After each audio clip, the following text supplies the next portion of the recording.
আসসালামু আলাইকুম, কেমন আছে সবাই? বরাবরের মতো আমি আরো একটি ভিডিও নিয়ে হাজির হলাম। আজকে আমি দেখাবো হচ্ছে এই সুন্দর হাতার ডিজাইনটি কিভাবে কাটিং এবং সেলাই করতে হয়। দেখতে থাকুন কিভাবে এই সুন্দর হাতাটি কাটিং এবং সেলাই করি। এই সুন্দর হাতাটি তৈরি করতে প্রথমে লাগবে হচ্ছে প্রেস্টিং। প্রেস্টিংটি চড়া হচ্ছে এখানে 3.5 ইঞ্চি, আর লম্বা হচ্ছে আপনার মোহরে যতটুকু ঠিক অতটুকুই হচ্ছে নিতে হবে। তো এরপর হচ্ছে এখানে যে খোলা পাশ, তো ঠিক এই খোলা পাশ থেকে 2 ইঞ্চি উপরে হচ্ছে একটি মার্ক করব, কিন্তু বন্ধ পাশ এবং 3 পাশে কিন্তু এরকম খোলা থাকবে, এবং ঠিক এইখানে যে খোলা পাশটা এখান থেকে 2 ইঞ্চি উপরে হচ্ছে একটি মার্ক করব। এরপর হচ্ছে এখানে একটু রাউন্ড করে মিলিয়ে দেব,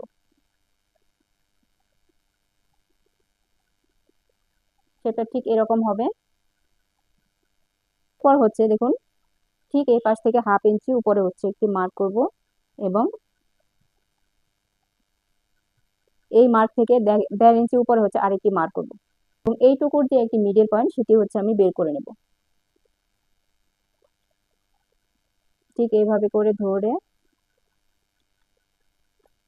মিডল পয়েন্ট হচ্ছে বের করে নিতে হবে, এবং দেখুন এখানে হচ্ছে একটু রাউন্ড করে হচ্ছে আমি শেপটা দিয়ে নেব।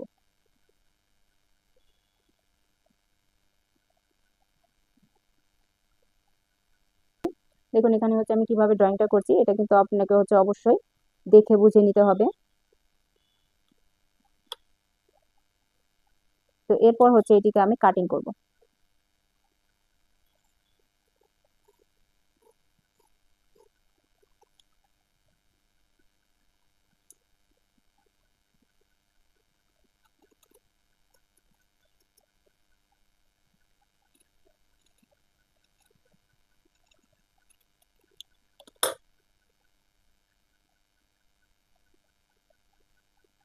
এখানে এসে হালকা এদিকে হচ্ছে একটু রাউন্ড হয়ে যাবে। তো এটি মেলানোর পর হচ্ছে এরকম থাকবে। এখন হচ্ছে পেস্টিংটিকে আমি আয়রন করার জন্য হচ্ছে এরকম একটি টুকরা কাপড় লাগবে।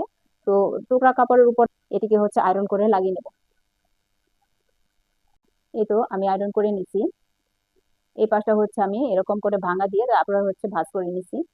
মোহরের মিডল বরাবর রেখে এখান দিয়ে সেলাই করে যাব। সেলাইটি অবশ্যই হাতার উল্টা সাইড থেকে সেলাই হয়ে সোজা সাইডে চলে যাবে।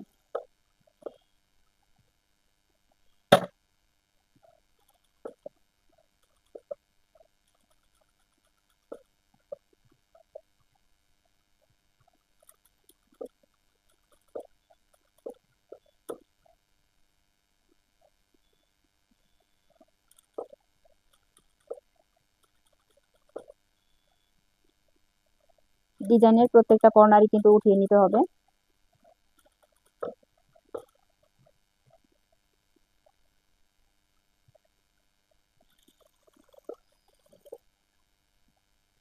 সেলাই শেষ। এখন ঠিক এভাবে করে হচ্ছে কাটিং করে নিতে হবে।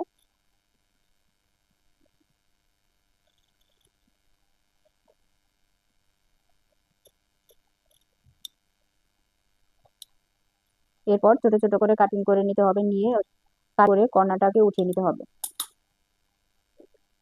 এরপর এটিকে আমি উল্টিয়ে নেব। আমি উল্টিয়ে আয়রন করে নিছি। এরপর ঠিক এখান দিয়ে লেস লাগাবো।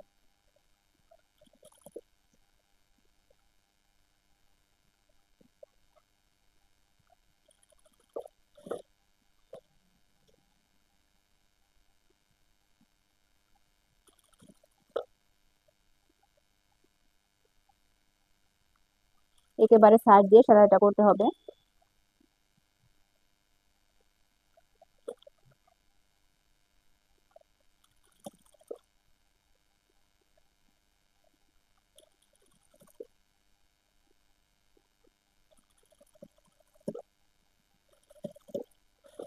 এই তো খুবই চমৎকার একটি ডিজাইনার হাতা।